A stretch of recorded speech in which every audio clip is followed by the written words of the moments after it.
যশোরের চৌগাছা উপজেলার মাকাপুর গ্রামে বিএনপির এক নেতার বিরুদ্ধে ২০ বর্গা চাষির ধান কেটে নেওয়ার অভিযোগ উঠেছে। প্রতিবাদে ফসলি জমিতে মানববন্ধন করেছেন ক্ষতিগ্রস্তরা। প্রমাণ হলে অভিযুক্তের বিরুদ্ধে সাংগঠনিক ব্যবস্থা নেওয়ার আশ্বাস স্থানীয় বিএনপির।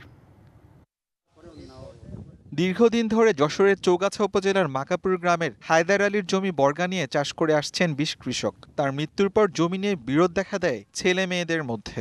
সেই সুযোগে স্থানীয় বিএনপির কর্মী সাজিদুর সহ কয়েকজনের বিরুদ্ধে বর্গা চাষীদের জমির ধান কেটে নেওয়ার অভিযোগ উঠেছে। তোমাদের গায়ে আমরা হাত দেব না, তোমরা আমাদের গায়ে হাত দাও, তোমরা আমাদের গায়ে হাত দাও।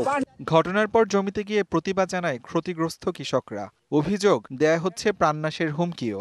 আমার কাটা ধান তারা বেঁধে নিয়ে চলে গেল। কয় তুমি প্রশাসনের কাছে যদি বিচার দাও তোমাকে ঠ্যাং কেটে তোমাকে তেমাতনায় টাঙানো হবে। আমাদের বাসায় ওরা হুমকি দিতে এসেছে যে তোমাদের হাজবেন্ডদের বাজারঘাটে উঠতে নিষেধ করো, আর এইসব ভুঁই যেন ৩০ সীমানায় না যায়, যদি যায় তো হাত পা কেটে ভেঙে দেবো। ২৫ বছর থেকে তার বাপ দাদাদের কাছে বর্গভাগে করে খাই, ধানটা তারা কেটে নিয়ে লোদর করে নিয়ে যাচ্ছে।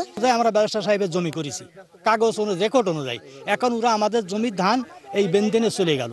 আমরা ছোটবেলা থেকে ধানটা লালন পালন করেছি, তো আমরা বিচার চাই। ২৫ বছরের ওয়ারেন্টিযুক্ত দীর্ঘস্থায়ী দরজা প্রোটেক্টর, আধুনিক ও মজবুত দরজা।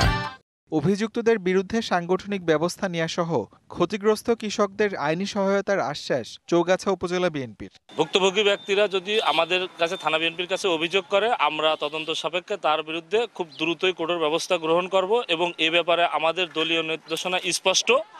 দলের যে যত বড় পদেই থাকুক না কেন, সে কোনো প্রকার অপকর্ম বিচার সালিশ করে সে কোনো প্রকার রেহাই পাবে না।